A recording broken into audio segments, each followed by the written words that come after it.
Good morning बच्चों, good morning, good morning Poonam, good morning Anju, good morning सभी बच्चों को, गुड मॉर्निंग। तो मैं आज आपको बता दूं कि ये थोड़ा गलती से उन्होंने दूसरे चैनल पे क्लास चला दी थी, तो दूसरे इवेंट पे एक क्लास चली गई थी, तो मैं पढ़ाने भी लग गया था। कोई बात नहीं, लेकिन अब हम अपनी क्लास को रेगुलर करते हैं। आ जाइए बच्चों, सबके सब लिख के बताइए प्रॉपरली आपकी क्लास सही दिख रही है आपको, चल रही है सबको, आवाज़ वगैरह सब प्रॉपर आ रही है। Good morning Anju, good morning, लिख के बताओ कि प्रॉपरली आवाज़ वगैरह सब आ रही है।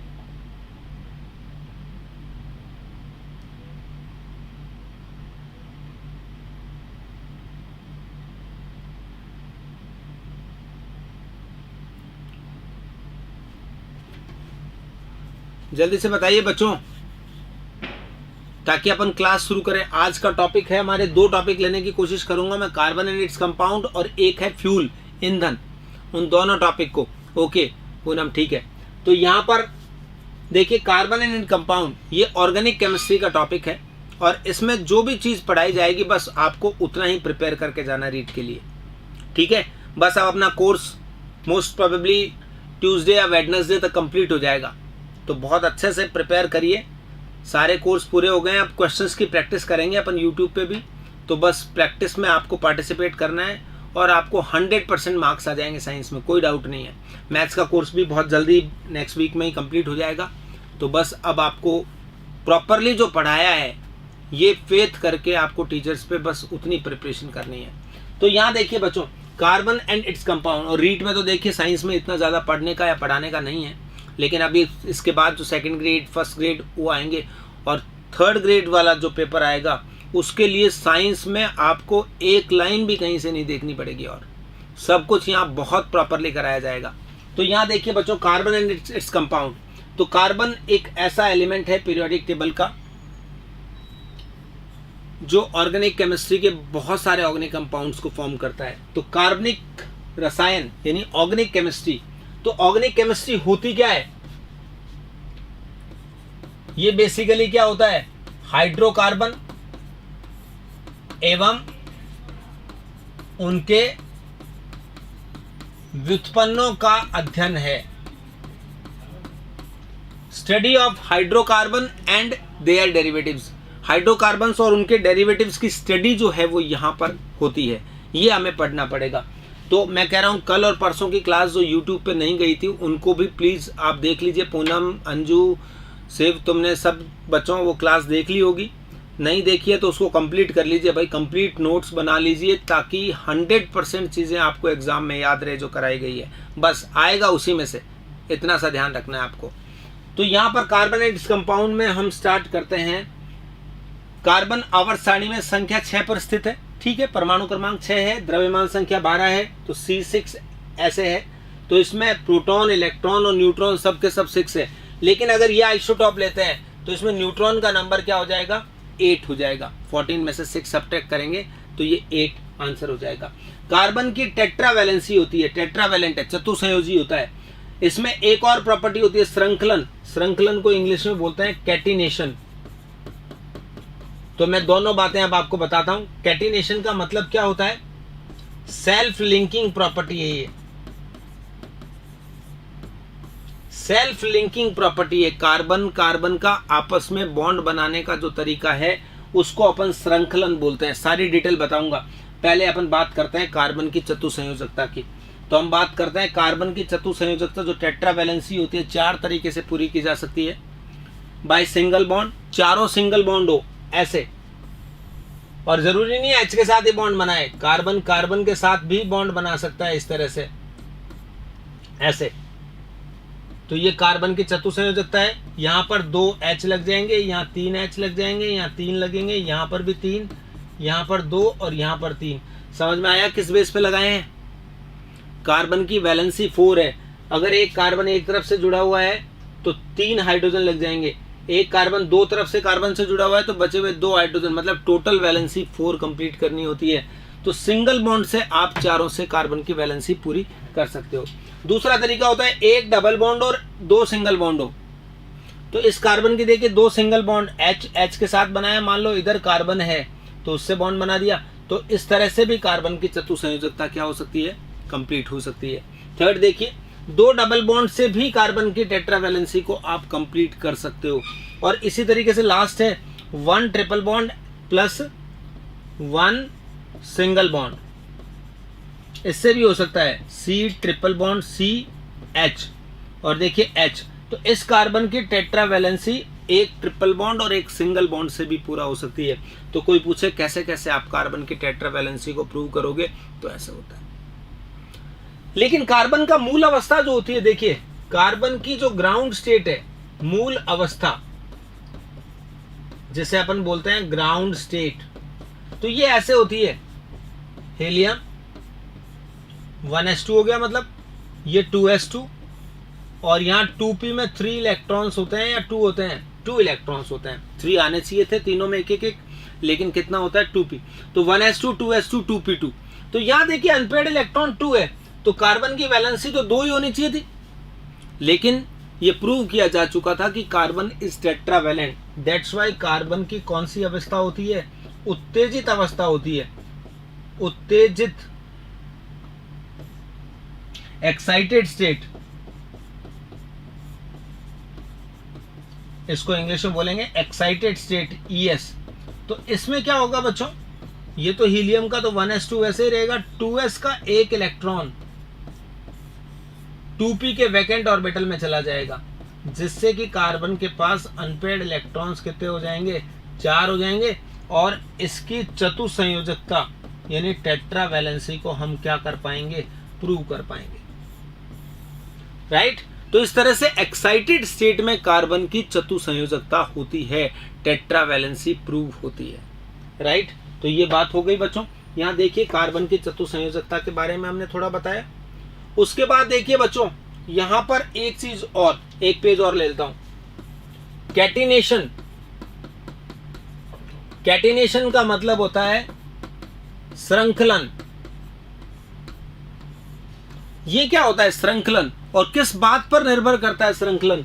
तो श्रृंखलन सबसे पहली बात तो याद करिए, बॉन्ड एनर्जी, बंध ऊर्जा, बॉन्ड एनर्जी पे डिपेंड करता है, बॉन्ड एनर्जी के डायरेक्टली प्रोपोर्शनल होता है।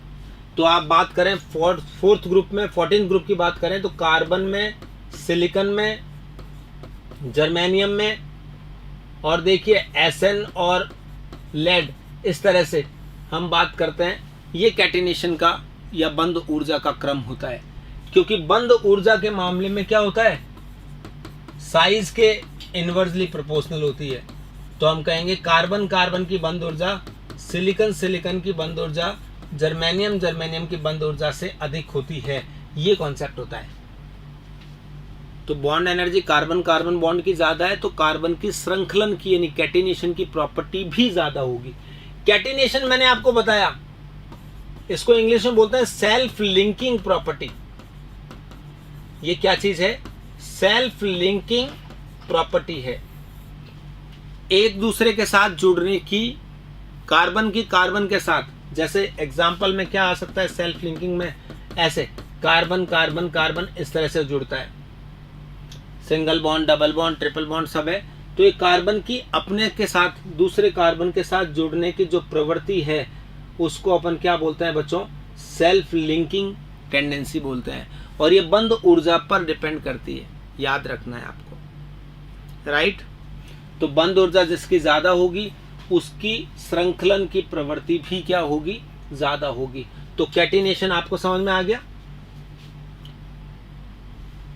सेल्फ लिंकिंग का मतलब है स्वतः जुड़ना या स्व योग, एक दूसरे के साथ कार्बन कार्बन के साथ ही जुड़े, उसको अपन सेल्फ लिंकिंग प्रॉपर्टी बोलते हैं। चलिए, कैटिनेशन भी समझ में आ गया, चतुसंयोजकता भी आपको समझ में आ गई। लेकिन इससे पहले अब एक बात और बतानी है मुझे आपको, सिग्मा एवं पाई बंध, ये एक चीज आनी चाहिए और एक आपको आना चाहिए संकरण। दोनों बातें थोड़ा थोड़ा, रीट में कम आता है संकरण, लेकिन फिर भी मैं बताऊंगा आपको, क्योंकि उससे सिंगल डबल ट्रिपल बॉन्ड का पूरा डिसाइड होगा बच्चों, सब आएगा आपको। तो सिग्मा एंड पाई बॉन्ड, तो मैंने कल की क्लास में या पहले की क्लास में बताया था, कोई भी सिंगल बॉन्ड होता है, वो बॉन्ड हमेशा कौन सा होता है? सिग्मा होता है, पहली चीज। अब देखिए डबल बॉन्ड, द्विबंध की बात करें, डबल बॉन्ड में क्या होता है? 1 सिग्मा और 1 पाई, ऐसे होता है। ट्रिपल बॉन्ड की बात करें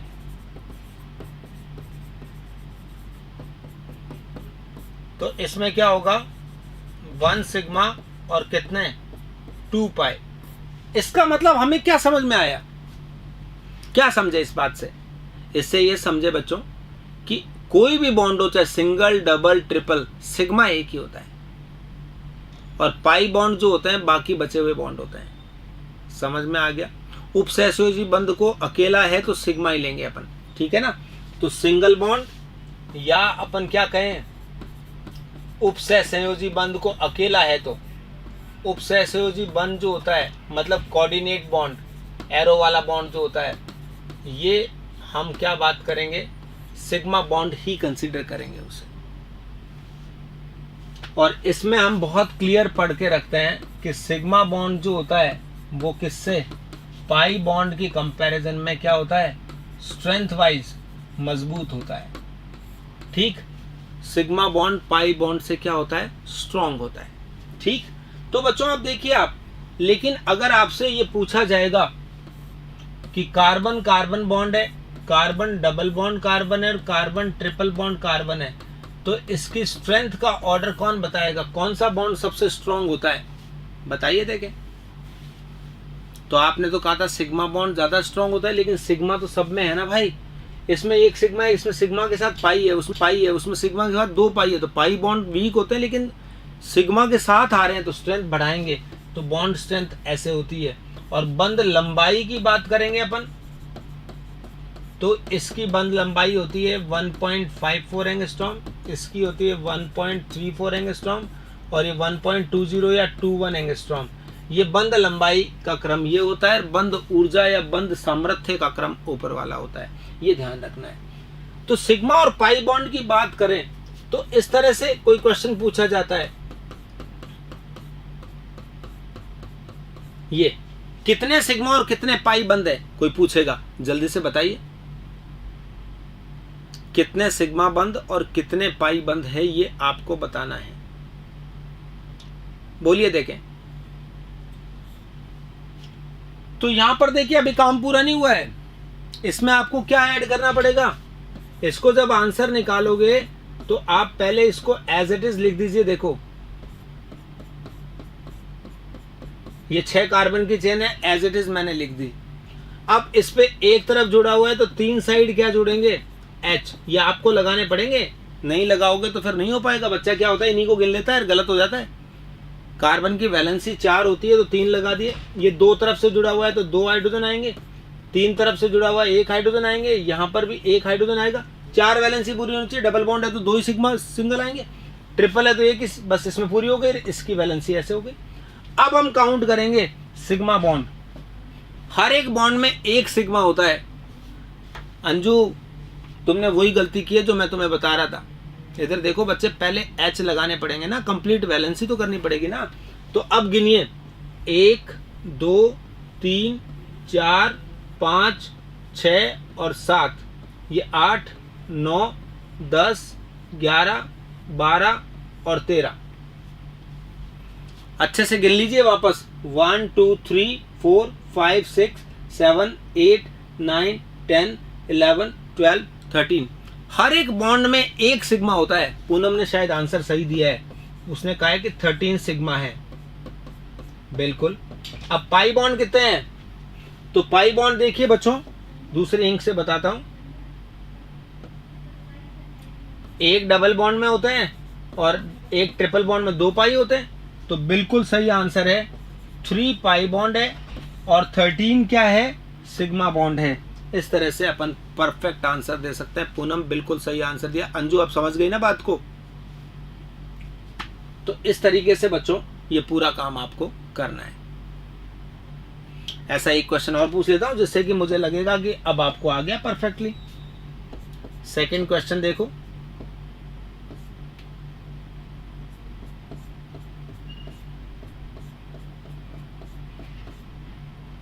ये क्वेश्चन है, इसमें बता दीजिए जल्दी से कितने हैं। हाँ बिल्कुल अंजू 13 सिग्मा थे और 3 पाई थे। अब बता दीजिए सेकंड में कितने सिग्मा कितने पाई है। तो इसमें अभी आपको क्या करना पड़ेगा, पहले H जोड़ने पड़ेंगे। H कितने जोड़ेंगे, डबल बॉन्ड है तो दो तरफ H जोड़ेंगे, ये दोनों तरफ डबल है तो पूरी हो गई वैलेंसी, क्योंकि दो डबल बॉन्ड से भी टेट्रा वैलेंसी पूरी हो जाती है। यहाँ पर एक डबल बॉन्ड एक सिंगल है, यहाँ पर पूरी है, इसकी पूरी है, और यहाँ पर H H और H ऐसे आएगा। तो बच्चों इसमें कितने सिग्मा हैं, काउंट करें। 1 सिग्मा, 2 सिग्मा, 3 4 5 6 7 8 9 10 और 11। जल्दी से खुद आंसर दीजिए बच्चों। 1 2 3 4 5 6 7 8 9 10 11। और पाई बॉन्ड कितने हैं, तो इसका आंसर आया है 11 सिग्मा। और पाई बॉन्ड कितने होंगे, 2 पाई तो इसमें हो गए, 1 पाई इसमें हो गया और 1 पाई इसमें हो गया। तो मुझे नहीं लगता किसी भी बच्चे को कहीं भी कोई दिक्कत आने वाली है। 11 सिग्मा एंड 4 पाई बिल्कुल सही आंसर दिया है। पूनम ने, अंजू ने, सब ने आंसर सही दिया है। तो ये देख लीजिए बच्चों, इस तरीके से सिग्मा और पाई बंध की संख्या ज्ञात कर सकते हैं आप। हर एक बॉन्ड में एक सिग्मा होता है, बाकी पाई होता है। बस इसका ध्यान रखोगे तो कहीं भी कोई दिक्कत आएगी नहीं, बिल्कुल भी। एक क्वेश्चन मैं जो पूछूं आपसे, तो ऐसा क्वेश्चन इसमें बन सकता है। देखो C2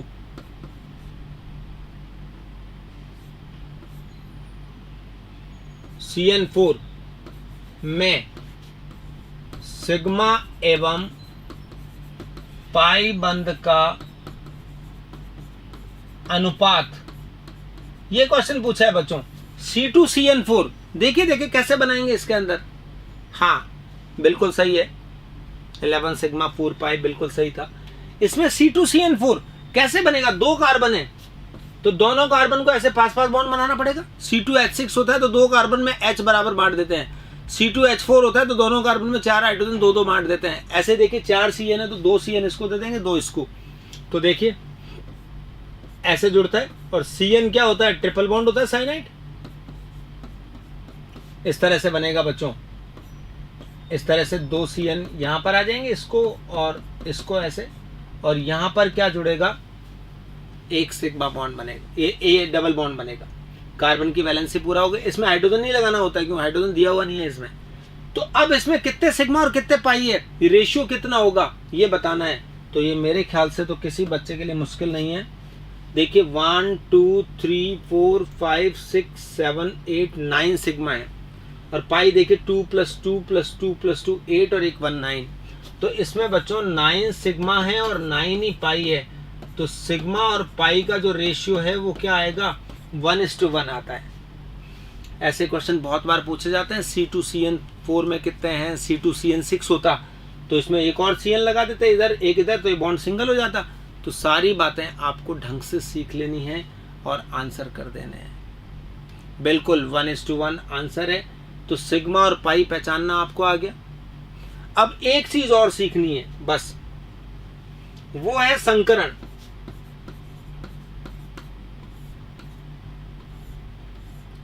हाइब्रिडाइजेशन, हालांकि ये रीट के कोर्स में नहीं होता है, लेकिन फिर भी थोड़ा पढ़ना है। संकरण किसको कहते हैं, कैसे पता करते हैं संकरण का। तो यहां पर अपन ऐसे कार्बन का आएगा, ये इस तरह से बना हुआ है, यहाँ डबल बॉन्ड है, यहाँ ट्रिपल बॉन्ड है, बस। तो इसमें हर एक कार्बन का संकरण बताना है। तो संकरण में कार्बन वालों में क्या होता है, वैसे तो sigma plus lone pair count करना होता है। ये अगर 2 आता है, 3 आता है या 4 आता है तो ये sp होता है, ये sp2 होता है, ये sp3 होता है। हाइड्रोकार्बन्स में बस इन 3 से काम चला लेना है अपने को। तो कितने सिग्मा और लोन पेयर, कार्बन के पास लोन पेयर नहीं होंगे, क्योंकि हाइड्रोजन आपको जोड़ना पड़ेगा ऐसे। ये 3 H जोड़ दिए, इसमें नहीं जुड़ेगा, इसमें नहीं जुड़ेगा, इसमें 2 H जुड़ेंगे, इसमें 1 H जुड़ेगा, इसमें भी 1 जुड़ेगा, यहाँ 3 H जुड़ गए हैं। तो अब बच्चों देखो, हर एक कार्बन ने कितने सिग्मा बॉन्ड बनाए, सिर्फ ये गिन लेना, क्योंकि लोन पेयर कभी भी हाइड्रोकार्बन में नहीं होता है। तो देखो इसने कितने सिग्मा बॉन्ड बनाए, 1 2 3 और 4 सिग्मा बॉन्ड बनाए, तो कौन सा हाइब्रिडाइजेशन हो गया, sp3। 4 वाला 1s और 3p sp3।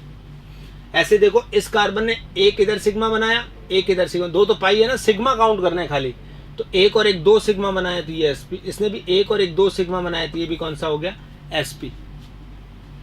इसने बच्चों देखो 1 2 3 4 4 सिग्मा बनाया तो वापस से कौन सा हो गया, sp3। इसने क्या करा है, 1 2 और 3, ये क्या होगा, sp2, ये क्या होगा, sp2, और इस कार्बन ने 4 बॉन्ड बनाए तो ये क्या होगा, sp3। इस तरीके से बच्चों आपको किसी भी कंपाउंड में हाइब्रिडाइजेशन का पता करना होता है, संकरण का। तो इतना ही सीखिए, क्योंकि ज्यादा डिटेल में बात नहीं करूंगा। तो एक एग्जांपल मैं आपके लिए दे देता हूं जिसमें आपको बता देना है।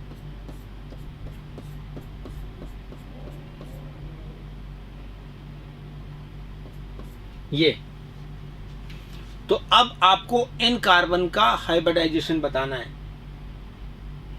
तो बच्चों H लगाइए, मैं आपको टाइम दे रहा हूं, पॉज करके देख लीजिए। अगर वीडियो बाद में देख रहे हैं तो पॉज करके आप आंसर करिए। तो यहां पर C पर क्या जुड़े हुए हैं, देखो 2 H ऐसे लगा दिए, ऊपर नीचे साइड में कैसे भी लगा सकते हैं यार, 2 है तो 2 लगाने थे। 2 + 2 4 वैलेंसी हो गई, 2 + 1 3 हो गई, तो एक H आएगा। 3 + 1 4, 3 + 1 4, और यहां पर ये H H और H ऐसा आएगा। तो इस कार्बन ने कितने बॉन्ड बनाए सिग्मा, देखो 1 सिग्मा 2 सिग्मा और 3 सिग्मा। एक तो पाई बॉन्ड है ना, पाई को नहीं गिनना होता है, तो 3 सिग्मा बनाए हैं, तो इसका हाइब्रिडाइजेशन हो गया sp2। डन। इस वाले में देखो 1 सिग्मा 1 पाई, मतलब 1 सिग्मा 1 सिग्मा 2 ही सिग्मा बनाए, तो ये कौन सा हो गया, sp। इस वाले ने देखो 1 सिग्मा इधर 1 इधर 1 इधर, 3 सिग्मा 1 बनाए हैं, तो ये हो गया sp2। अगेन इसमें देखिए सिग्मा 1 ही है, तो ये क्या होगा, sp। इसमें भी सिग्मा 1 और 1 2 ही है ना, इसमें भी 2 ही है, तो ये भी sp। और इसने 1 2 3 और 4 है, तो ये वाला कार्बन जो होगा वो कौन सा होगा, sp3। तो मेरे को नहीं लगता किसी भी बच्चे को इसमें कोई दिक्कत आएगी। sp संकरण होता है तो लीनियर शेप होती है और 180 डिग्री का एंगल होता है। sp2 होता है तो त्रिभुजीय समतलीय ट्रायगोनल प्लेनर होती है और 120 डिग्री का एंगल होता है।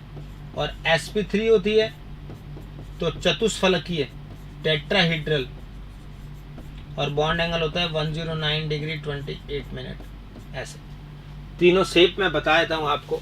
लीनियर शेप इस तरह की होती है BeF2, ये sp वाला है।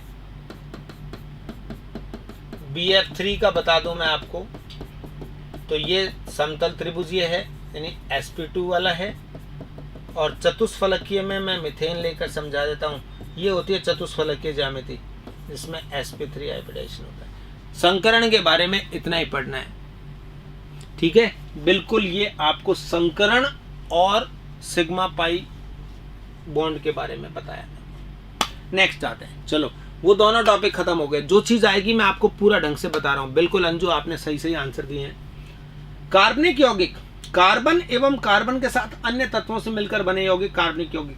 बेसिकली क्या होता है, सही में तो ये होता है हाइड्रोकार्बन एवं उनके व्युत्पन्न, मतलब ये क्या कहें इंग्लिश में अगर बात करें तो hydrocarbons and their derivatives. Hydrocarbon और उनके व्युत्पन्न डेरिवेटिव जो होते हैं उनको अपन क्या कहते हैं बच्चों, कार्बनिक यौगिक बोलते हैं। ब्रजीलियस के जैव शक्ति सिद्धांत के अनुसार कार्बनिक पदार्थों का निर्माण केवल जीवित जीवों के शरीर में ही होता है, मतलब नेचुरल थिंग्स से ही प्राप्त कर सकते थे, ठीक। तो इन्होंने इसका इस सिद्धांत का नाम क्या था, जैव शक्ति सिद्धांत। पूनम इंग्लिश में लिख लो इसको, वाइटल फोर्स थ्योरी। क्या बोलते थे इसको, ब्रजीलियस की वाइटल फोर्स थ्योरी चलती थी। वो कहते थे ऑर्गेनिक कंपाउंड को जैविक क्रियाओं से या जीव जंतुओं या प्रकृति से ही प्राप्त किया जा सकता है और किसी चीज से प्राप्त नहीं किया जा सकता है। वाइटल फोर्स थ्योरी बोलते थे इसको। लेकिन बाद में हमने देखा एक साइंटिस्ट आए, वॉलर, जर्मन साइंटिस्ट है, सर्वप्रथम प्रयोगशाला में अमोनियम साइनेट को गर्म करके कार्बनिक पदार्थ यूरिया संश्लेषित किया। यह प्रथम संश्लेषित कार्बनिक यौगिक था जो कि पुनः व्यवस्थापन प्रक्रिया से बना। पुनर्विन्यास से बोलते हैं, जो रिएक्शन की टाइप मैंने आपको बताई है। अमोनियम साइनेट से नहीं बनाया था, अमोनियम साइनेट तो एक बीज का प्रोडक्ट था। मैं अभी बताता हूँ कैसे कैसे बनाया था, तो पूरी बात मैं इसको बताता हूँ। यानी हमें कोई भी पूछे तो ये पता होना चाहिए।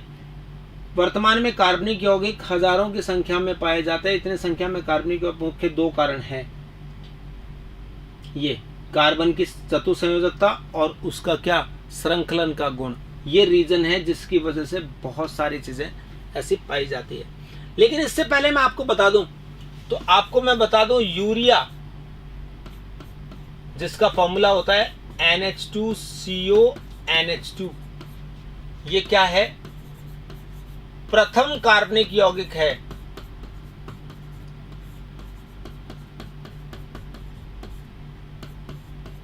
जिसे प्रयोगशाला में बनाया गया और इससे ब्राजीलियस की वाइटल फोर्स थ्योरी जो थी वो खत्म हो गई। यहां दिखाया है अमोनियम साइनेट, ये इसको रिएक्शन बोलता है पुनर्विन्यास। मैंने आपको कल ही बताई थी, रिएक्शंस की टाइप में बताई, तो लास्ट में रीअरेंजमेंट रिएक्शन होती है, रीअरेंजमेंट के थ्रू। ये रीअरेंजमेंट का मतलब क्या होता है, कोई नया कुछ नहीं जुड़ता है, कुछ निकलता नहीं है, कुछ प्रतिस्थापित नहीं होता है, उसी के अंदर तत्वों की स्थितियां बदलती है बस। तो NH4CNO था तो NH2CONH2, देखो दो नाइट्रोजन थे, दो ही है, चार हाइड्रोजन थे, चार ही है, और C डबल बॉन्ड हो वो ऐसा का वैसा जुड़ा है वहां पर। यहाँ पर CNO में नहीं था ऐसा बॉन्ड, लेकिन वहां पर इस तरह से जुड़ गया। लेकिन कैसे बनाया गया था पता है आपको, वॉलर ने जो लिया था वो ये लिए थे, ammonium sulphate plus potassium cyanate, ये लिए थे बच्चों, अमोनियम सल्फेट और पोटेशियम साइनेट। कैसे थे, अमोनियम सल्फेट ये होता है NH4 का होल ट्वाइस SO4 और KCNO ये होता है पोटेशियम साइनेट। इनकी रिएक्शन कराई थी उन्होंने, तो इससे आपका क्या बना था, NH4CNO बना था और K के साथ ये SO4, K2SO4 वैलेंसी के अकॉर्डिंग होता है। तो इस तरह से ये अमोनियम साइनेट बना था। और अब आप दिखा सकते हो कि ये अमोनियम साइनेट इस तरह से रीअरेंज होकर, तो पहला स्टेप ये था और ये था सेकंड स्टेप। तो बस थोड़ा ढंग से नहीं लिखा हुआ है इसमें, छोटे बच्चों की तरह लिख दिया आपको। लेकिन मैं आपको बता दूं कि अमोनियम सल्फेट और पोटेशियम साइनेट को हीट करके उन्होंने क्या बनाया, अमोनियम साइनेट, जो कि पुनर्विन्यासित होकर क्या बनाता है, यूरिया। तो इसको बोलते हैं यूरिया। और ये किसके रूप में, उर्वरक के रूप में, फर्टिलाइजर के रूप में काम में आता है। पता है ना आपको ये बात, तो एज ए फर्टिलाइजर ये यूज आता है। यूरिया बहुत अच्छा फर्टिलाइजर है जो बहुत यूज किया जाता है। अब हजारों संख्या में कार्बनिक यौगिक पाए जाते हैं। इतनी संख्या में कार्बनिक यौगिक पाए जाने के मुख्य दो कारण हैं, एक तो कार्बन की चतुसंयोजकता टेट्रावैलेंसी, और दूसरा वही श्रृंखलन। ये वही बातें तो मैं पढ़ा चुका हूँ। ये कौन सी चीज है, कैटिनेशन। कार्बन परमाणु आपस में जुड़कर लंबी श्रृंखलाएं बनाते हैं, इस चीज को श्रृंखलन कहते हैं। तो 2 जोड़ दो, 3 जोड़ दो, 4 जोड़ दो, तो लाखों हजारों हो जाएंगे यार। तो इसी तरह कार्बन में चतुसंयोजी इलेक्ट्रॉन अष्टक पूरा करने के लिए कार्बन अन्य तत्वों के साथ 4 इलेक्ट्रॉनों को साझा करके सहसंयोजी बंध बनाते हैं। तो 4 बॉन्ड कैसे कैसे हो सकते हैं वो सब बता दिया मैंने। तो क्या थे, सिंगल बॉन्ड, 1 डबल, 2 सिंगल,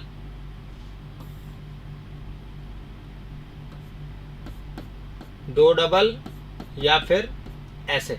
ये 4 तरीके से कार्बन की टेट्रावैलेंसी कर सकते हैं। तो सिंगल बॉन्ड से, डबल बॉन्ड से, ट्रिपल बॉन्ड से सब जुड़ सकते हैं और आपस में कार्बन बहुत लंबी श्रृंखलाएं बना सकता है। तो कितने ही यौगिक बन सकते हैं यार, बता दो, कितने ही बनाते जाओ बनाते जाओ। तभी तो कहते हैं बहुत सारे यौगिक कार्बन के पाए जाते हैं।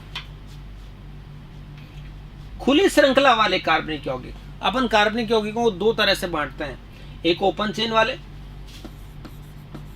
और एक क्लोज चेन वाले।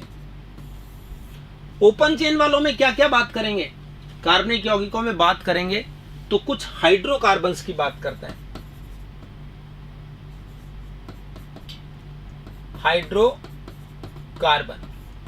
हाइड्रोकार्बन्स क्या क्या होते हैं, कार्बन एंड हाइड्रोजन ओनली। ऐसे कंपाउंड जिनमें सिर्फ कार्बन और हाइड्रोजन होता है उनको क्या बोलते हैं बच्चों, हाइड्रोकार्बन बोलते हैं। और हाइड्रोकार्बन में भी क्या आएंगे, दो तरह के आएंगे हाइड्रोकार्बन। एक तो कौन सा होगा, सैचुरेटेड, और एक कैसा होगा, अनसैचुरेटेड, असंतृप्त। और एक कौन सा होगा, संतृप्त। संतृप्त और असंतृप्त। संतृप्त में कौन सा आएगा, एल्केन आएगा। और इसमें कौन कौन सा आएगा बच्चों, एल्कीन और एल्काइन आएगा। तो इन सबको स्टडी कर रहे हैं अपन। अच्छा ध्यान आया। देखिए पहला लिया है एल्केन, पैराफिन्स बोलते हैं इनको। एल्केन का मतलब होता है जिनमें सिंगल बॉन्ड होता है सारों में। ये खुली श्रृंखला वाले संतृप्त कार्बनिक यौगिक है। संतृप्त का मतलब देखो बच्चे क्या चीज है, सैचुरेटेड ऑर्गेनिक कंपाउंड्स हैं जिनमें कार्बन परमाणुओं के बीच केवल सिंगल बॉन्ड होता है। ये एकल बंध का मतलब समझ में आ गया ना, कि ओनली सिंगल बॉन्ड प्रेजेंट होता है। और इनका सामान्य फॉर्मूला क्या है, CnH2n+2। ध्यान से नोट करिए इसको, ये जनरल फॉर्मूला हालांकि पहले ही बताया जा चुका है। जैसे प्रोपेन, तो प्रोपेन में यहां क्या होगा, C3H8 होगा। ब्यूटेन में क्या होगा, C4H10। कोई भी नाम बोल सकता था यार, चलो मैं बोलता हूं। चलो मैंने कहा ऑक्टेन, जल्दी से बताओ ऑक्टेन का फॉर्मूला क्या होगा। हाँ मैं वेट कर रहा हूं, पॉज करके आप अपना आंसर लिखिए, नहीं अगर वीडियो देख रहे हैं तो, और लाइव देख रहे हैं ठीक है। तो ऑक्टेन में क्या होगा, C8 होता है, ऑक्ट। और H का नंबर कितना होगा, डबल से दो ज्यादा, 16+2 18। तो C8H18 इस तरह से होगा। ये कुछ नाम देखिए बच्चों, मैथ, एथ, प्रॉप, ब्यूट, पेंट। अच्छा ये क्या लिख दिया भाई, 6 को क्या बोलते हैं, हेक्स। क्या बोलते हैं, हेक्स। 7 को बोलते हैं हेप्ट, 8 को ऑक्ट, 9 को नॉन और 10 को डेक। ये कार्बन के नंबर हैं जिसमें ये वर्ड लिखा मैंने एल्क। जैसे एल्क प्लस एन था ना, तो अब 5 कार्बन वाला होगा तो पेंट प्लस एन पेंटेन हो जाएगा। तो पेंटेन का फॉर्मूला क्या हो जाएगा, C5H12, डबल से दो ज्यादा। तो बस ये नाम क्या हो गया बच्चों, इसका नाम हो जाएगा पेंटेन। तो हेक्सेन, हेप्टेन, ये सारे नाम आप याद कर सकते हो। 11 और 12 वैसे आते नहीं है, लेकिन 2 12 तक याद करने चाहिए। इसको बोलते हैं डूडेक, सॉरी 12 वाले का नाम है डूडेक। और ये है अनडेक। एक्चुअली सब इंग्लिश में होते हैं ना, ये UNDEC, और ये होता है DODEC ऐसे। नॉन मतलब एनोएन, डेक DEC, ऑक्ट ये hept, hex, pent, but, prop, eth, और एक नंबर वाला क्या होता है, मैथ। तो ये सारे 10 के 10 या 12 तक मैंने आपको नाम बता दिए हैं। एल्केन, एल्कीन, एल्काइन, कुछ भी आप इससे क्या कर पाएंगे। मीथेन एल्केन श्रेणी का प्रथम यौगिक है। ये दलदली स्थानों से प्राकृतिक रूप से निकलती है, इसीलिए इसका नाम मार्स गैस बोला जाता था। It is also known as marsh gas. Marsh gas क्यों बोलते थे, बिकॉज इसको कहां से, दलदल से जो होता है वहां से गैस ही निकलती रहती है, तो इसलिए इसका नाम मार्स गैस है, मीथेन। ये फर्स्ट कंपाउंड है। तो देखो बच्चों, फर्स्ट कंपाउंड मीथेन होगा, फिर 2 लेंगे तो C2H6 हो जाएगा, 3 लेंगे तो H8 हो जाएगा, ऐसे। इन सब में कितने का डिफरेंस होता है, CH2 का अंतर होता है। प्रत्येक में CH2 का अंतर होता है या 14 अणुभार का अंतर होता है? कार्बन और H 14 अणुभार का अंतर होता है प्रत्येक में। इनको अपन क्या बोलते हैं? इनको बोलते हैं सजातीय श्रेणी, होमोलोगस सीरीज। इंग्लिश में क्या लिख सकते हैं? होमोलोग सीरीज बोलते हैं इसको। होमोलोगस सीरीज में ये होमोलोग्स हैं बेसिकली। मीथेन पहला होमोलोग है, फिर इथेन, प्रोपेन, ब्यूटेन, पेंटेन। तो हर एक में एक CH2 जोड़ते जाइए, अगला होमोलोग बनता जाता है। एल्कीन में भी ऐसा होता है, एल्काइन में भी ऐसा होता है, CH2 जुड़ता जाएगा बस। प्राकृतिक गैस में ये याद करिए बच्चों, ये नेचुरल गैस में कितने परसेंट? 85% क्या होती है? मीथेन होती है। नोट कर लो भाई, ये इंपॉर्टेंट पॉइंट है। LPG लिक्विफाइड पेट्रोलियम गैसेस में मुख्य रूप से प्रोपेन एवं ब्यूटेन गैसों का मिश्रण होता है, और मेनली इसमें क्या होती है? ब्यूटेन प्लस आइसोब्यूटेन होती है, और थोड़ा बहुत इसमें क्या होता है? प्रोपेन भी होता है। तो LPG में क्या क्या होते हैं? नेचुरल गैस में मीथेन ही मेन होता है। जो बायोगैस वगैरह की बात करें तो अपन क्या कहें? बायोगैस जो होती है उसमें भी मेन कंटेंट जो होता है वो क्या होता है? मीथेन होता है। तो ये गोबर गैस जिसे बोलते हैं, बायोगैस भी बोल सकते हैं, ऐसे होता है। एल्केन के बारे में और क्या जानते हो आप? एल्केन में sp3 हाइब्रिडाइजेशन होगा सब में। सभी एल्केन में कौन सा? sp3 संकरण होता है। और कैसी? चतुष्फलकीय ज्यामिति होती है। ज्योमेट्री जो होगी वो कैसी होगी? टेट्राहेड्रल। इंग्लिश में बात करें तो टेट्राहेड्रल, नहीं तो अपन क्या कहेंगे? चतुष्फलकीय ज्यामिति होती है। तो ये एल्केन के बारे में एक छोटा सा इंट्रोडक्शन है। ओलिफिन्स, एल्कीन जिससे अपन बात करेंगे, एल्कीन्स, ठीक है। इसमें कौन सा बॉन्ड होता है? Double bond. इनको अपन कौन सा बोलेंगे? असंतृप्त। यानी ये डबल और ट्रिपल बॉन्ड वाले दोनों ही क्या माने जाते हैं? अनसैचुरेटेड माने जाते हैं। इनमें कार्बन कार्बन के बीच में एटलीस्ट एक डबल बॉन्ड जरूर पाया जाता है। सामान्य सूत्र देखो, CnH2n, वहां CnH2n+2 था, डबल से 2 ज्यादा। यहाँ पर क्या होगा? एग्जैक्टली कितना होगा? डबल होगा। ये हमें देखना है। तो इसका प्रथम यौगिक क्या है? C2H4 है, इथीन है। इथाइलिन ओल्ड नेम है, इथीन ये नेम है। फलों को पकाने में काम में लिया जाता है, एसिटिलीन और दोनों ही काम में आते हैं।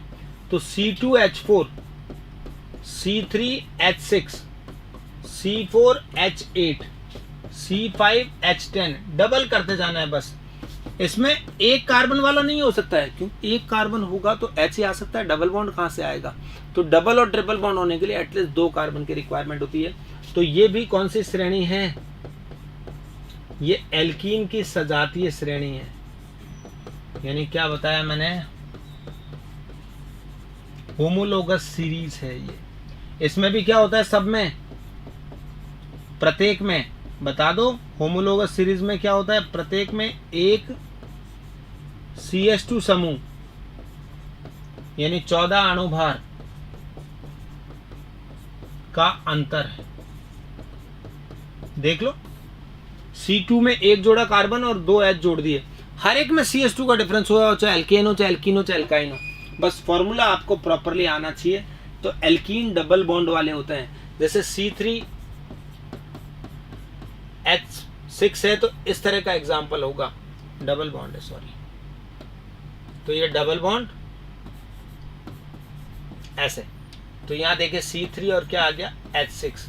तो इसका नाम क्या होगा? प्रोपीन। जैसे अब एक ये लिया अपन ने, तो इसका नाम क्या है? ब्यूटीन।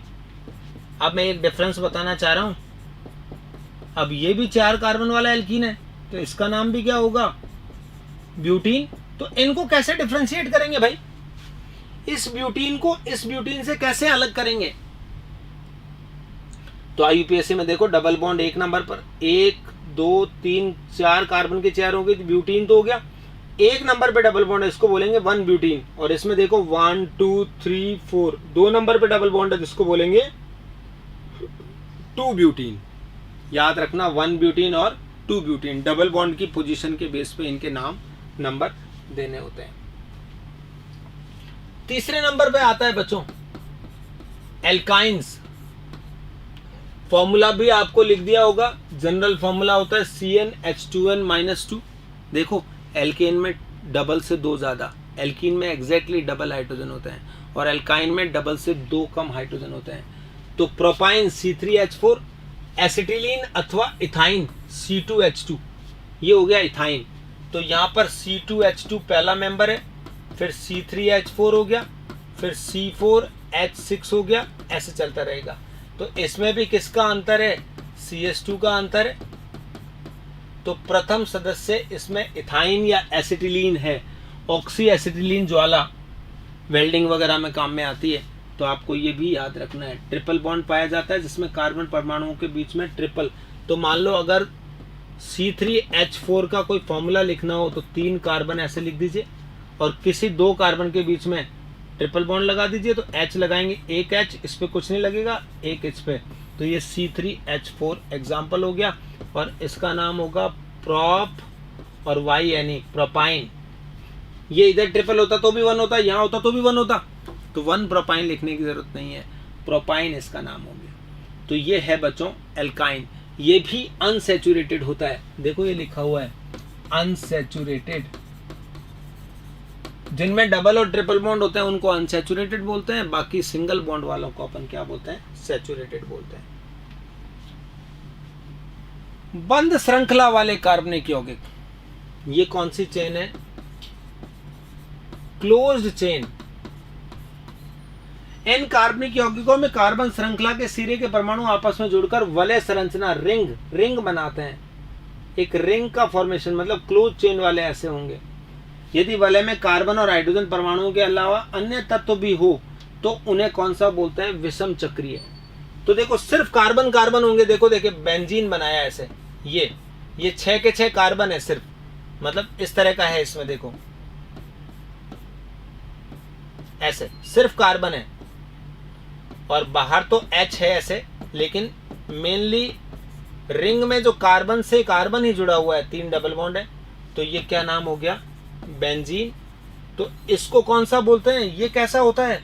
समचक्रीय, होमोसाइक्लिक। क्या बोलेंगे इंग्लिश में?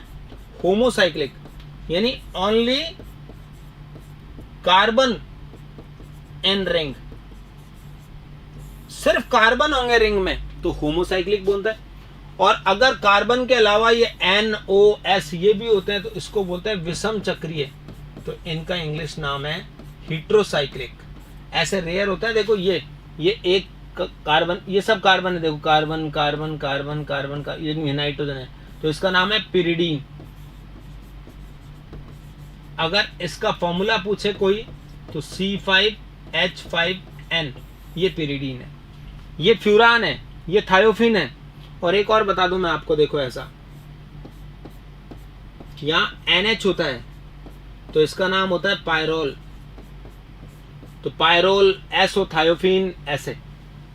तो आप इनके जिनमें भी रिंग के अंदर बीच में कोई आ गया है तो उसको क्या बोलेंगे? विषम चक्रीय बोलेंगे। तो देखो बच्चों, क्या आप पहचान पाओगे? क्या मैं आपसे कुछ बात करूं, आप पहचान पाओगे?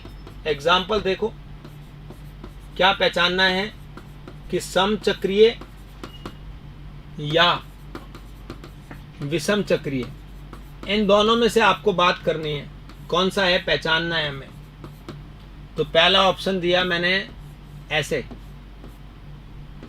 ये 3 बॉन्ड है, यहां पर OH है। दूसरा मैंने दिया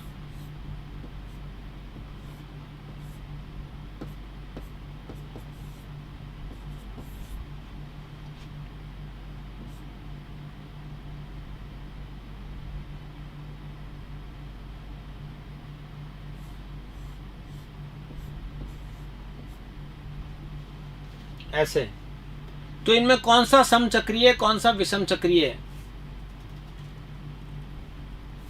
तो यहां देखिए बच्चों, प्लस तो लगा, लेकिन कार्बन कार्बन कार्बन कार्बन सब, तो ये कैसा है? होमोसाइक्लिक, मतलब ये कैसा हो गया? समचक्रीय, कोई डाउट नहीं है। इसमें बीच में O आ गया तो ये कैसा होगा? हेटेरोसाइक्लिक, यानी ये कैसा हो गया? विषम चक्रीय हो गया। समचक्रीय और ये कैसा है? विषम चक्रीय। और यहां पर बात करेंगे तो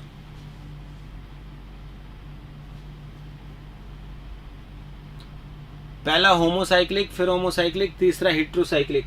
इसमें देखिए carbon carbon carbon carbon carbon carbon, ring में तो यही है, ये बाहर है रिंग से, ये फिनॉल है, वैसे इसका नाम है फिनॉल, लेकिन ये O बाहर है, तो इसको भी अपन कैसा बोलेंगे? समचक्रीय। कई बार बच्चे इसको बोल देते हैं, तो ध्यान देना, ये भी कैसा है? बिल्कुल आप लोगों ने सही आंसर दिया है, ये भी होमोसाइक्लिक है, मतलब वो O कार्बन रिंग से बाहर है। तो ये ऐसे अपन इनको आइडेंटिफाई कर सकते हैं, तो आप आराम से कर देना, कोई दिक्कत नहीं है। यदि वलय संरचना में केवल कार्बन हाइड्रोजन परमाणु होते हैं तो इन्हें समचक्रीय कहते हैं। मैंने लिख दिया है यहाँ पर। दो प्रकार के होते हैं, एक एलिसाइक्लिक, अब समचक्रीय को भी, मतलब होमोसाइक्लिक को भी दो तरह से बता रहे हैं। होमोसाइक्लिक एक तो कौन सा होता है? एलिसाइक्लिक। एलिसाइक्लिक का मतलब है साइक्लोहेक्सेन, साइक्लोब्यूटेन, ऐसा वाला। ये साइक्लोब्यूटेन है, 4 कार्बन, ऐसे बना सकते थे एक स्क्वायर या रेक्टेंगल की फॉर्म में। साइक्लोहेक्सेन बनाना है तो इसमें H दिखाने की जरूरत नहीं है, ऐसे होता है। सब सिंगल बॉन्ड है, इस कार्बन के दो तरफ जुड़ा है तो 2 H आ जाएंगे, पता ही है फिर ये क्या गिनना है। तो इसका फॉर्मूला होगा C6H12 साइक्लोहेक्सेन, और ये होगा C4H8। देखो एल्कीन जैसा फॉर्मूला हो गया। तो एक रिंग जो होती है एक डबल बॉन्ड की तरह होती है, तो साइक्लो एल्कीन का और एल्कीन का फॉर्मूला एक ही होता है, ध्यान दो। साइक्लो एल्केन का फॉर्मूला होता है CnH2n, किसकी तरह है? लाइक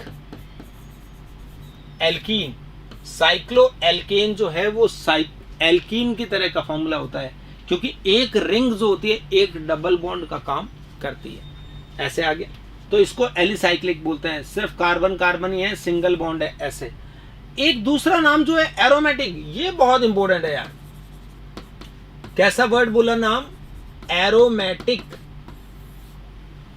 विशेष गंध वाले कार्बनिक यौगिक तो अनुनाद जैसी विशेषताएं दर्शाते हैं, बेंजीन, फिनॉल, टोलुइन आदि, और बहुत सारे होंगे, एनिलीन है और है। तो बेंजीन देखो, ये इनमें क्या होता है? ये डबल बॉन्ड यहाँ मूव करेगा, ये यहाँ पर और यहाँ पर, इस तरह का काम होता है। रेजोनेंस इसमें होता है इस तरह से, और लगातार रेजोनेंस एक जगह से दूसरी जगह मूव करता है, उनको एरोमेटिक बोलते हैं। तो एरोमेटिक की कंडीशन तो आप कहो तो बता दूं, वैसे आपके लिए थोड़ी अलग हो जाएगी। क्या हो जाएगा? देखो, फिनॉल का तो बता ही दिया। तो एरोमेटिक कौन होता है? मैं आपको थोड़ा सा डिटेल बता दूं, वैसे इतना जरूरत नहीं है। ये फर्स्ट कंडीशंस है ये एरोमेटिक की, जिनको फॉलो करना जरूरी है। पहला तो क्या होना चाहिए? साइक्लिक होना चाहिए। बिना साइक्लिक कोई एरोमेटिक नहीं होगा, पहली चीज, चाहे वो होमोसाइक्लिक हो चाहे हेटेरोसाइक्लिक हो, कोई भी। दूसरी चीज क्या होनी चाहिए? प्लेनर। प्लेनर का मतलब होता है समतलीय होना चाहिए। और समतलीय कब होगा भाई? जब कौन सा संकरण होगा? sp2 संकरण होता है। तो सभी कार्बन का देखो, इस कार्बन ने एक सिग्मा इधर, एक सिग्मा इधर, एक 3 सिग्मा बनाया, तो इस कार्बन का हाइब्रिडाइजेशन कौन सा है? sp2। प्रत्येक कार्बन का संकरण जो होगा sp2 ही होगा। तो ये एक बात और होनी चाहिए। और तीसरा क्या होना चाहिए? 4n+2 पाई डीलोकलाइज्ड इलेक्ट्रॉन होने चाहिए। ये कौन सा रूल है? हक्कल्स रूल का पालन। हक्कल्स रूल को फॉलो करना चाहिए। हक्कल्स रूल क्या कहता है कि 4n+2 पाई डीलोकलाइज्ड इलेक्ट्रॉन्स होने चाहिए। डीलोकलाइज्ड को हिंदी में क्या कहते हैं यार? हाँ, याद आ गया, विस्थानीकृत, जो एक स्थान पे फिक्स नहीं हो, जो अनुनाद में भाग ले सके, उनको बोलते हैं डीलोकलाइज्ड इलेक्ट्रॉन। जैसे ये डबल बॉन्ड मूव कर रहा है यहाँ, इसमें देखो ये डबल बॉन्ड यहाँ आ जाएगा, ऐसे आ गया, ये यहाँ आ गया, ये यहाँ आ गया, ऐसे चलता रहे। वाइट इंक है इसलिए दिख नहीं रहा वो। तो 20 स्थानीयकृत है, तो कितने कितने, 2 पाई, 6 पाई, 10 पाई, 14 पाई इलेक्ट्रॉन्स होने चाहिए। तो ये पाई इलेक्ट्रॉन कैसे गिनते हैं, 3 डबल बॉन्ड है ना, तो 3 इंटू 2 पाई कितना हो गया, 6 पाई डी लोकलाइज इलेक्ट्रॉन्स है। तो ये कैसा होगा, एरोमेटिक होगा। ऐसे अपन इनको गिनते हैं, राइट। अब मैं कोई एग्जांपल बोलूं, क्या ये एरोमेटिक होगा, किसी ने बोला, एक ही एग्जांपल दिया है, क्या ये एरोमेटिक होगा।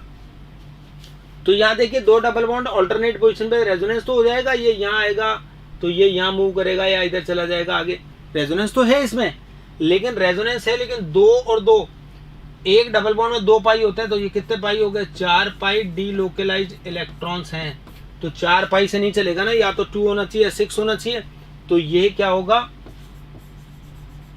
ये एरोमेटिक नहीं है। ये कैसा है, ये एंटी एरोमेटिक है। चलो कोई बात नहीं, आप इसको क्या मान लेंगे, एंटी एरोमेटिक। तो आप पहचान सकते हैं पाई इलेक्ट्रॉन अगर 2, 6, 10 ऐसा होगा तो ये एरोमेटिक होता है। एरोमेटिक का एक एग्जांपल और दे देता हूं, देखो। एरोमेटिक में आप नेफ्थलीन ले, ऐसे 2 बेंजीन रिंग जुड़ी होती है, इसका नाम होता है नेफ्थलीन। तो इसमें कितने, 2, 4, 6, 8, 10 लगातार अल्टरनेट पोजीशन पे, एक एक छोड़कर एक।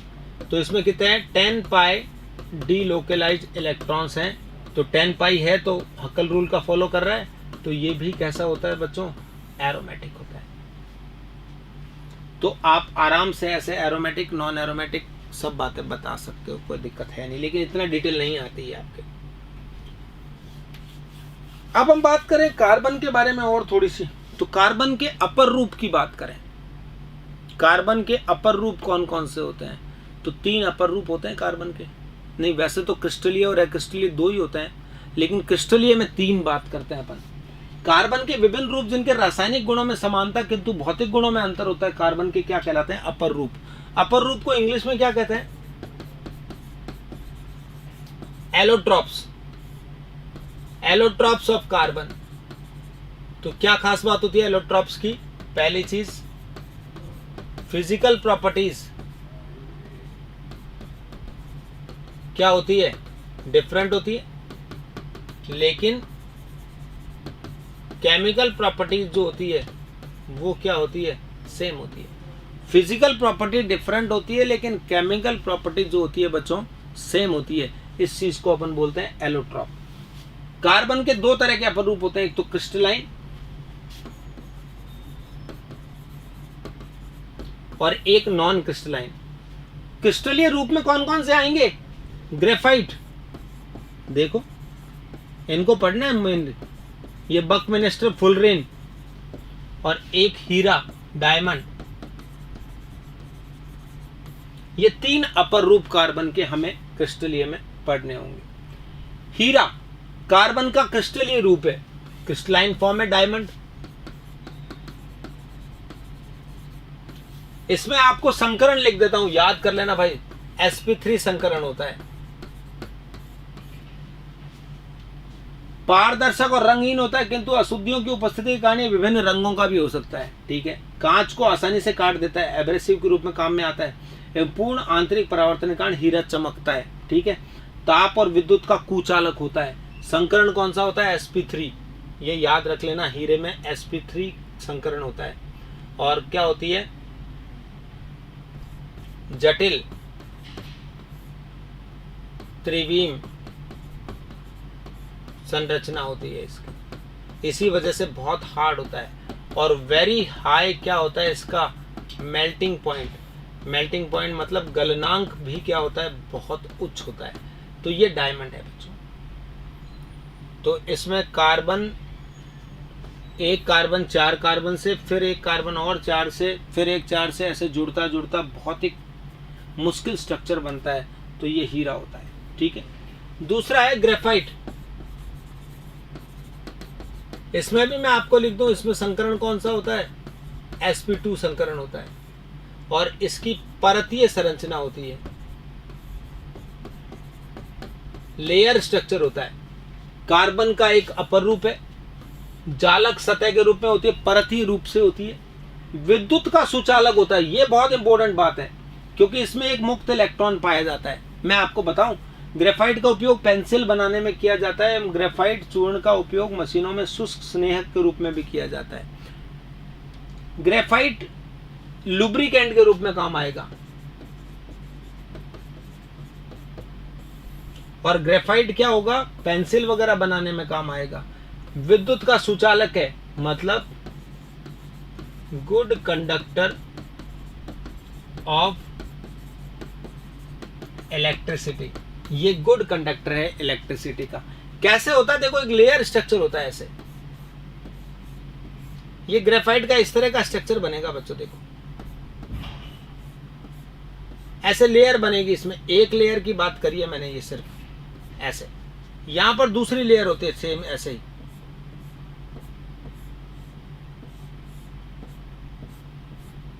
ऐसे मान लीजिए, ऐसे और चलता रहता है, ऐसे दूसरी लेयर बनती जाती है, ऐसे तीसरी लेयर होती है। तो एक कार्बन जो होता है, इसमें sp2 है तो 3 कार्बन से जुड़ता है। हर एक कार्बन 3 कार्बन से जुड़ा हुआ है। चौथे कार्बन से कैसे जुड़ेगा, ये इस तरह से।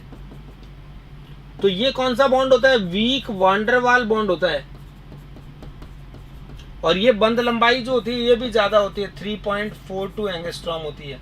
और ये जो बॉन्ड लेंथ होती है 1.54 एंगस्ट्रॉम होती है, ऐसे। तो ये कौन सा बॉन्ड होता है, ये पूछा जाता है ग्रेफाइट में कौन कौन से बॉन्ड होते हैं। कोवेलेंट, एक तो कोवेलेंट बॉन्ड है और दूसरा बॉन्ड जो कुछ एक ऐसा होता है। तो ज्यादातर कार्बन तो अपनी वैलेंसी पूरी कर लेते हैं, बहुत कार्बन ऐसे भी होते हैं जिनकी चारों वैलेंसी पूरी नहीं होती। तो उसमें क्या पाया जाता है, फ्री इलेक्ट्रॉन्स पाए जाते हैं। और इन फ्री इलेक्ट्रॉन्स की वजह से ही ग्रेफाइट गुड कंडक्टर है। अब लुब्रिकेंट के रूप में कैसे काम आता है, जब प्रेशर लगाते हैं तो वीक बॉन्ड ब्रेक हो जाते हैं, एक लेयर दूसरी पे क्या हो जाती है, स्नेक के रूप में कैसे काम में आता है, बल लगाने पर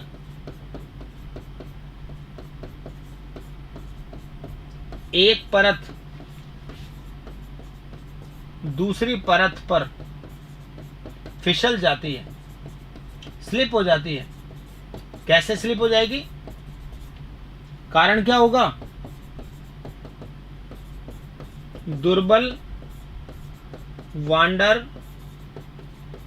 वाल्स बंध के टूट जाने से, वीक वांडरवाल बॉन्ड के क्या हो जाने से, ब्रेक हो जाने से एक लेयर दूसरी लेयर पे स्लिप हो जाती है ऐसे। तो इसको अपन क्या बोलते हैं बच्चों, ग्रेफाइट। ठीक है ना। तो ये स्लिप हो जाती है और इसकी लेयर स्ट्रक्चर होती है, इसलिए विद्युत का चालक होती है। तो ग्रेफाइट के बारे में आपको ध्यान रखना है, sp2 संकरण होता है। तीसरा रूप भी बता देता हूं, बताया नहीं इन्होंने यार। एक होता है तीसरा रूप, फुलरिंग, उसको बोलते हैं बकमिंस्टर फुलरिंग। बकमिंस्टर फुलरिंग, इसमें भी कौन सा संकरण होता है, ये फुटबॉल के जैसे शेप होती है इसकी। इसमें समपंचभुज प्लस समषटभुज ये होते हैं इस तरह के। तो ये एक कार्बन 60 कार्बन ऐसे जुड़े होते हैं इसमें, तो फुलरिन है। ये एक तीसरा अपर रूप है ग्रेफाइट का, इसका भी नाम तो याद रख लो यार। अक्रिस्टलीय रूप में क्या होगा, बहुत सारे हैं, कोयला, चारकोल, कोक, काजल, ये सब क्या है, नॉन क्रिस्टलाइन है,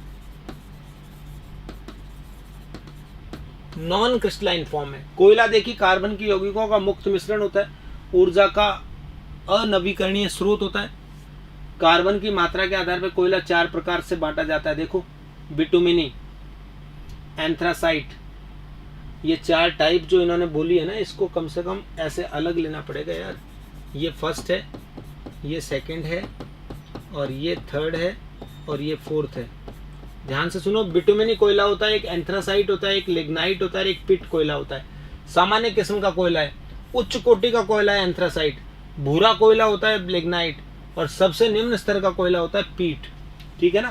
तो ये चारों कोयले की टाइप है तो आपको कोयले में कार्बन की परसेंटेज के बेस पे है ये। चारकोल ये कार्बन का इम्प्योर फॉर्म है। चारकोल लकड़ी को हवा की अपर्याप्त मात्रा में जलाकर कास्ट चारकोल बनाया जाता है। कास्ट चारकोल का उपयोग वस्तुओं को जलाने में, बारूद बनाने में, गैसों को अवशोषित करने में, अवशोषित के बजाय सही वर्ड होता है अधिशोषित करना, एब्जॉर्ब करना। तो जब कई गैस मास्क वगैरह में यूज किया जाता है, जब जहरीली गैसों वाले खानों में जाते हैं ना माइंस में, तो वहां पर जहरीली गैसें होती है, तो मास्क लगाया होता है जिसमें चारकोल होता है, वो जहरीली गैसों को अधिशोषित कर लेता है, ठीक है ना। तो चारकोल वो है जिस पे गैसें अधिशोषित हो सकती है, ये आपको, क्योंकि इसकी अधिशोषण की क्षमता होती है। काजल घरों में जानते ही हो आप, बनाते थे पहले तो घरों में ही बनाते थे, दीपक के ऊपर वो रख के, याद हो आपको तो। और वैसे यूजुअली आप जानते हो काजल मार्केट में मिलता ही है। पदार्थों को हवा की अपर्याप्त मात्रा में जलाकर धुएं को, कंबल को एकत्रित, वो देखते थे ना, आपको याद हो तो दिवाली की पूजा वगैरह में जब लास्ट में दीपक पे उल्टा रख देते थे बर्तन, तो उस पे वो जो इकट्ठा हो जाता था काजल होता था। जूते की पॉलिश, काला रंग बनाने, प्रिंटिंग की स्याही आंख में लगाने हेतु इसका उपयोग किया जाता है। तो ये काजल भी एक आपको ध्यान रखना है कि क्या काम आता है। तो ये कार्बन के सारे अपर रूप बता दिए, कुछ कार्बन के ऑक्साइड्स वगैरह भी मैं आपको बताता हूं। कार्बन के यौगिकों में, ये कौन से वाले यौगिक की बात कर रहा हूं मैं आपके, अकार्बनिक यौगिक में कौन कौन से आएंगे। जैसे देखो अपन ने कहा कि ऑक्साइड, कार्बन के कौन कौन से ऑक्साइड होते हैं, तो 3 ऑक्साइड होते हैं बच्चों, कार्बन मोनोऑक्साइड, कार्बन डाइऑक्साइड, और ये तो खैर आप नहीं जानते हो, कार्बन सब ऑक्साइड। तो इसका नाम तो आप सब बच्चों ने जाना हुआ है, कार्बन मोनोऑक्साइड। दूसरा कौन सा है, कार्बन डाइऑक्साइड, ये वाला डाइऑक्साइड होगी, और ये है कार्बन सब ऑक्साइड। इनके संरचना कैसी होती है, देखो ऐसा स्ट्रक्चर होता है, CO2 का ऐसा होता है, और C3O2 का इस तरह का स्ट्रक्चर होता है। कार्बन मोनोऑक्साइड जो होता है वो कैसा होता है, उदासीन होता है, न्यूट्रल है। बाकी दोनों जो कार्बन के ऑक्साइड्स हैं वो कैसे हैं, अम्लीय प्रकृति के हैं, उदासीन होता है। और इसका एक कैसा प्रभाव होता है, विषैला प्रभाव होता है। याद है आपको विषैला प्रभाव क्या होगा, पॉइजनस इफेक्ट। अगर आप किसी अंगीठी को जला के सो जाना, अंगीठी बंद कमरे में जला के सो गए आप, या किसी बस को बंद करके इंजन चालू कर लिया आपने, तो फिर कार्बन मोनोऑक्साइड बनती है। और ये कार्बन मोनोऑक्साइड क्या होती है, जब शरीर में जाती है तो ये किसके साथ, जैसे मैं आपको बताऊं, हीमोग्लोबिन के साथ ये कार्बन मोनोऑक्साइड मिलकर क्या बनाती है बच्चों, नाम पढ़ लो, ये कार्बोक्सी हीमोग्लोबिन, कार्बोक्सी हीमोग्लोबिन बनाती है। जो कार्बोक्सी हीमोग्लोबिन क्या होता है, 300 गुना अधिक स्थायी है, किससे, ऑक्सी हीमोग्लोबिन से। तो ये क्या होता है, डिग्रेड नहीं होता है, और उससे हार्ट अटैक की डेथ हो जाती है। तो कुछ देर तक अगर कमरे में अगर अंगीठी जला के सो जाते हैं बंद कमरे में, तो उससे दम घुटकर मौत हो सकती है, क्योंकि इससे हीमोग्लोबिन के साथ CO जो होता है, कार्बोक्सी हीमोग्लोबिन नामक एक ऐसा अविघटनीयकारी यौगिक बनाता है जो डिकम्पोज नहीं होता। 300 गुना अधिक स्थायी है ऑक्सी हीमोग्लोबिन से। तो ऑक्सी हीमोग्लोबिन तो विघटित होता रहता है, इसलिए वापस से आपका फ्लो चलता रहता है, लेकिन ये बन जाएगा तो फिर काम खराब हो जाता है। तो ये कार्बन मोनोऑक्साइड का विषैला प्रभाव भी आपको पता होना चाहिए। कार्बन डाइऑक्साइड के बारे में बात करें, CO2 क्या होता है, कौन सी गैस है, ग्रीन हाउस गैस है। ये क्या करती है, ताप को क्या कर लेती है, अपने अंदर अवशोषित करके ट्रैप कर लेती है, अवशोषित करती है। तो जो ग्लोबल वार्मिंग है ना, उसका कारण है, मुख्य कारण। तो ग्रीन हाउस गैस के अंदर, ग्रीन हाउस गैस में इसके अलावा और कौन कौन सी होती है, वाटर वेपर, जल वाष्प होती है, एल्केन होती है, और CO2 होती है। ग्रीन हाउस गैसेस हैं जो टेम्परेचर को अवशोषित कर लेती है। ग्रीन हाउस प्रभाव आप जानते हो, ठंडे प्रदेशों में पौधे डेवलप नहीं होते थे, धूप नहीं आती थी, तो फिर वहां पर एक कांच के बर्तन लगाए जाते थे उनके ऊपर, तो धूप कम आती थी, वो धूप को फिर अंदर अवशोषित करके वापस बाहर नहीं जाने देते। आपने देखा कोई गाड़ी को अपन धूप में खड़ा कर देते हैं कांच बंद करके, तो फिर जब वापस आते हैं तो अंदर बहुत गर्मी होती है, क्योंकि वो किरणें कांच में से अंदर तो आ जाती है, लेकिन सीट से या कहीं टकरा के जब वापस जाने लगती है तो उनकी वेवलेंथ बढ़ जाती है। वेवलेंथ मतलब तरंग दैर्ध्य, तो वो वापस बाहर नहीं निकल पाती, तो अंदर बहुत ज़्यादा गर्मी हो जाती है। डैशबोर्ड पे अगर आपने मोबाइल वगैरह रख दिया तो मोबाइल पिघल सकता है, इतनी गर्मी हो सकती है वो, तो उसको भी ग्रीन हाउस तरह से बोलते हैं। तो ये ग्रीन हाउस गैस है जो ताप को अवशोषित कर लेती है। तो CO2 के बारे में ये ध्यान देना है। और किसमें मेन, किसमें काम में आती है ये, प्रकाश संश्लेषण में। क्या करते हैं पौधे, क्या करते हैं, भोजन बनाते हैं CO2 की प्रेजेंस में, ठीक। तो पौधे क्या करते हैं, CO2 लेकर ऑक्सीजन देते हैं, तभी तो पौधों का यूज है, तभी तो वो लोग बोलते हैं ना पेड़ लगाइए पेड़ लगाइए, वो इसी तरह से। तो प्रकाश संश्लेषण में ऐसा होता है, CO2 और वाटर से क्या करेंगे, ग्लूकोज और ऑक्सीजन बनाएंगे, और प्रकाश संश्लेषण प्रक्रिया में CO2 काम आएगी। तो ये सब बातें हमें पता होनी चाहिए बच्चों। तो कार्बन के ऑक्साइड्स हैं, ऐसे ही हाइड्राइड्स हो सकते हैं, तो ये एल्केन्स वगैरह होते हैं। कार्बन के कार्बाइड्स हो सकते हैं, CaC2, तो कैल्शियम कार्बाइड एक होता है, तो जिसको जल से क्रिया कराने पर क्या बनता है, इथीन बनता है, प्लस कैल्शियम हाइड्रोक्साइड, एसिटिलीन बनाने का मेथड है, तो कैल्शियम कार्बाइड होता है ये। तो ये है बच्चों कार्बन का एक अपना टॉपिक जिसको आपको कंप्लीट करना है, राइट। तो कार्बन और उसके इंपॉर्टेंट कंपाउंड्स में इतना आपको पढ़ना है बस। इसके बाद आज का एक छोटा सा टॉपिक है ईंधन, मैं कोशिश करता हूं कि उसको भी आज अपन कंप्लीट कर लें, ठीक है।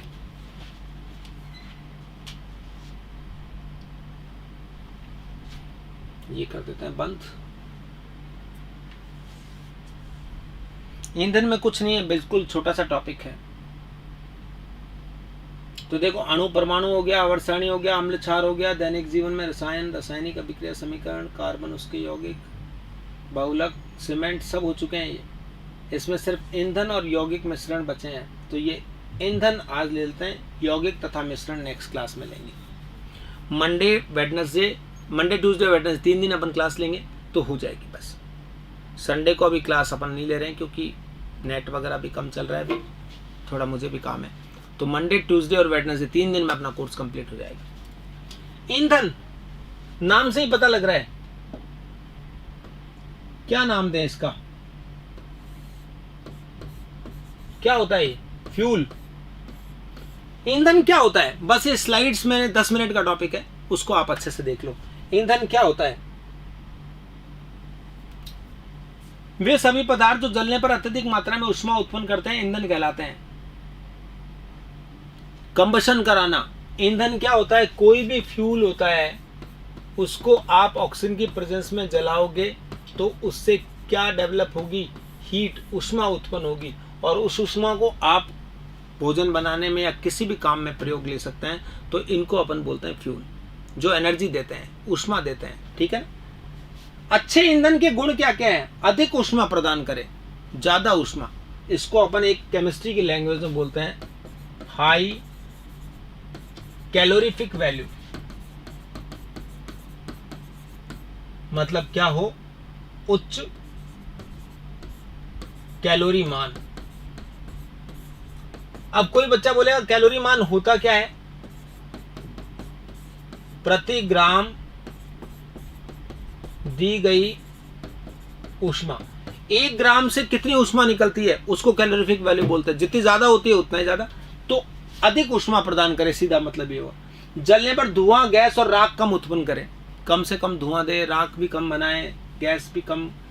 ऐसे परिवहन यानी इधर से इधर आसानी से लाया ले जाया जा सके, और आर्थिक दृष्टि से भी लाभप्रद हो, सस्ता भी हो, तो वो अच्छा ईंधन माना जाता है। बहुत सारे ईंधन होते हैं यार, कोयला भी ईंधन है, लकड़ी भी ईंधन है, गैस सीएनजी एलपीजी ये भी ईंधन है, हाइड्रोजन गैस भी ईंधन है, अलग अलग जगह यूज आएंगे, लेकिन बस पेट्रोल डीजल केरोसिन ये भी ईंधन है। तो हर एक चीज अलग अलग होती है, ठीक। तो यहां पर सबसे पहले बात करें अपन, एक तो क्या होती है, एक ईंधन तो अपन क्या कह सकते हैं, लकड़ी, वुड, ये तो सब जानते ही हो। अब बात करते हैं कोयला। अभी अभी अपन ने कार्बन वाले में पढ़ा था, तो कोयला में क्या होता है, 4 प्रकार का होता है। अब मैं पूरा डिटेल बताऊंगा। पीट निम्न कोटि का सबसे कम माना जाता है, कार्बन की परसेंटेज सबसे कम होती है 50 से 60%, जीवाश्मों की मात्रा सर्वाधिक होती है। तो कार्बन सबसे कम है, तो ये सबसे लोअर ग्रेड का माना जाता है।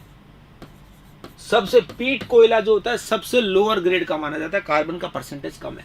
फिर होता है सेकंड नंबर लिग्नाइट, 60 से 70% है, राजस्थान में सर्वाधिक पाया जाता है। तो ये क्वेश्चन पूछा जाता है, राजस्थान में कौन सा ज्यादा होता है, जीके में भी आ सकता है। भूरा कोयला बोला जाता है, कार्बन की परसेंटेज कंपैरेटिवली थोड़ी ज्यादा है। बिटुमिनस क्या होगा, 70 से 85% होता है। भारत तो विश्व में सर्वाधिक मुलायम तथा सर्वाधिक प्रयोग में आने वाला कोयला है, क्योंकि इसको ज्यादा यूज किया जाता है, बहुतायत में प्रेजेंट भी है और एनर्जी भी अच्छी देगा, क्योंकि कार्बन की परसेंटेज ज्यादा है।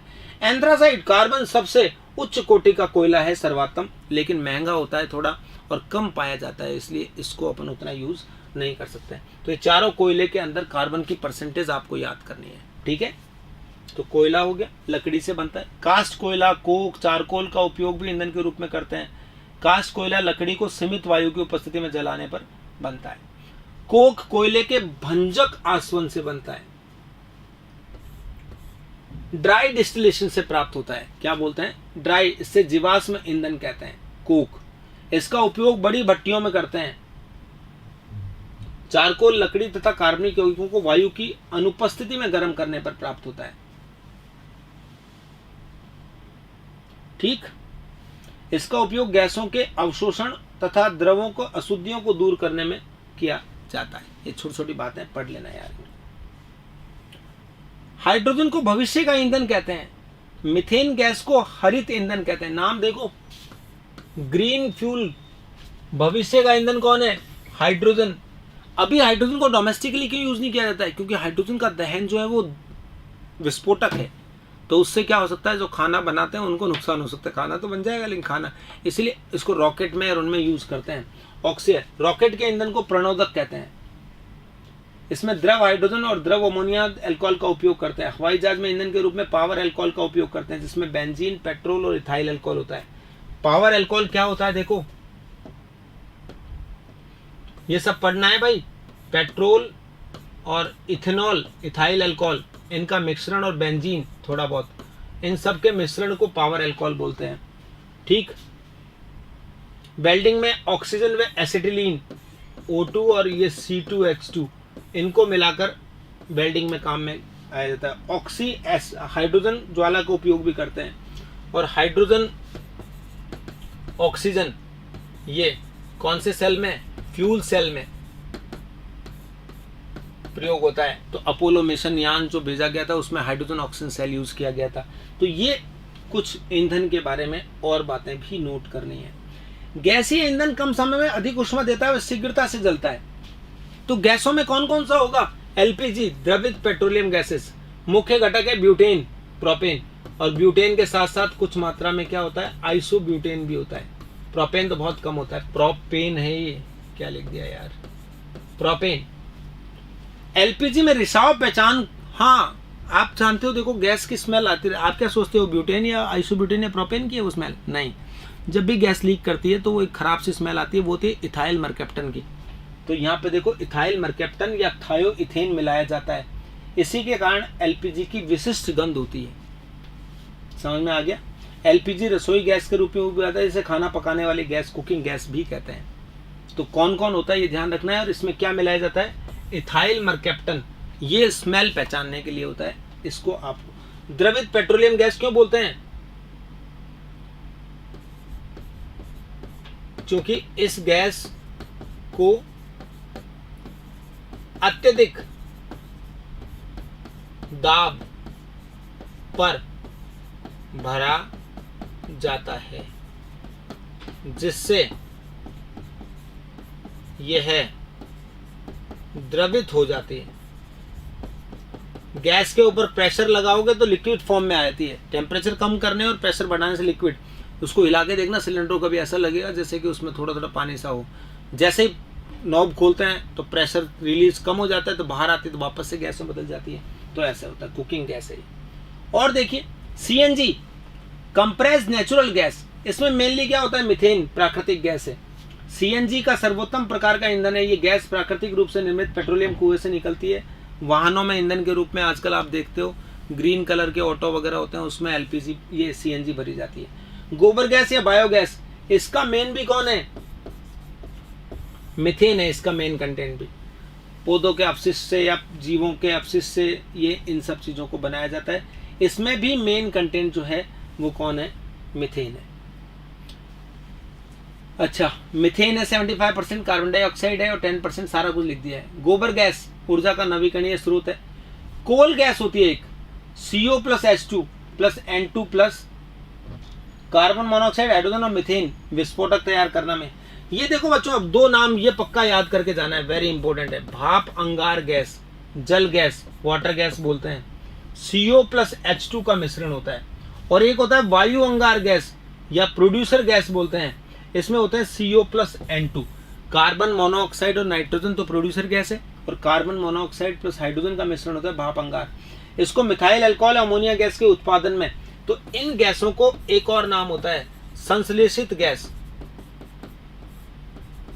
हिंदी में ये हो गया। वैसे सिन गैस बोलते हैं, सिंथेसिस गैस नाम है पूरा। सिन गैस भी बोलते हैं क्योंकि ये मिथाइल अल्कोहल आदि के कैसे बनता है दिखाऊं आपको, वैसे आपके काम की चीज नहीं है।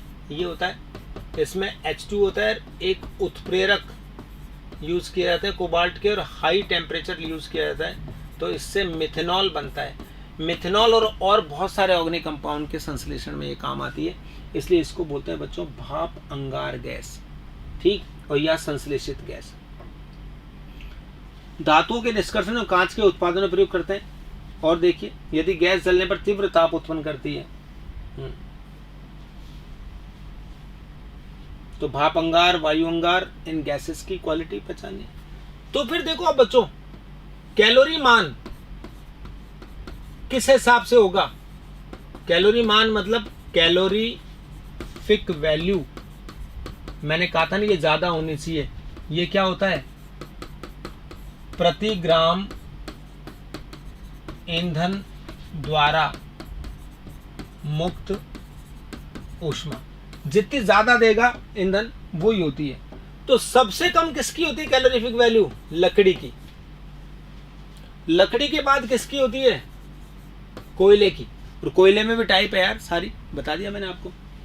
कोल के बाद क्या आता है, केरोसिन। केरोसिन के बाद क्या आता है, पेट्रोल। फिर आता है एलपीजी, फिर आता है सीएनजी, कंप्रेस्ड नेचुरल गैस, और सबसे ज्यादा होती है हाइड्रोजन की। लेकिन हाइड्रोजन को डोमेस्टिक फ्यूल के रूप में यूज नहीं ले सकते क्योंकि ये विस्फोटक है। तो ये सबसे ज्यादा जो मात्रा में ईंधन अच्छा होता है वो होता है हाइड्रोजन। तो इस तरह से बच्चों याद कर लीजिए कि कौन सा ईंधन अच्छा होता है, कौन सा नहीं होता है। ये सिंपल से नोट्स हैं जिनको आपको पढ़ना है बस, इसके अलावा अब ज़्यादा पढ़ने की ज़रूरत इसमें नहीं है। अब हमारी मंडे, वेडनेसडे, ट्यूसडे और वेडनेसडे 3 क्लासेस और होगी, उसमें अपना कोर्स कंप्लीट हो जाएगा। नहीं, कैलोरीफिक वैल्यू पूनम तुम्हारे इस एग्जाम में तो नहीं पूछी जानी चाहिए, लेकिन फिर भी अपन पढ़ लेते हैं। कैलोरीफिक वैल्यू का मतलब होता है कि जो 1 ग्राम से जितनी हीट निकलती है उसको कैलोरीफिक वैल्यू बोलते हैं। दहन की ऊष्मा होती है वो पर मोल होती है, इसको पर ग्राम करना है, बस इतना सा काम होता है। तो ये कैलोरीफिक वैल्यू होती है। तो बच्चों ये अपना टॉपिक था ईंधन, इसको भी मैंने आज आपको कंप्लीट कर दिया है। तो अब आगे जब क्वेश्चंस की प्रैक्टिस करेंगे तो ये सब पढ़ के रखना ताकि क्वेश्चंस हम बहुत सारे कर पाएंगे। Okay, thank you very much.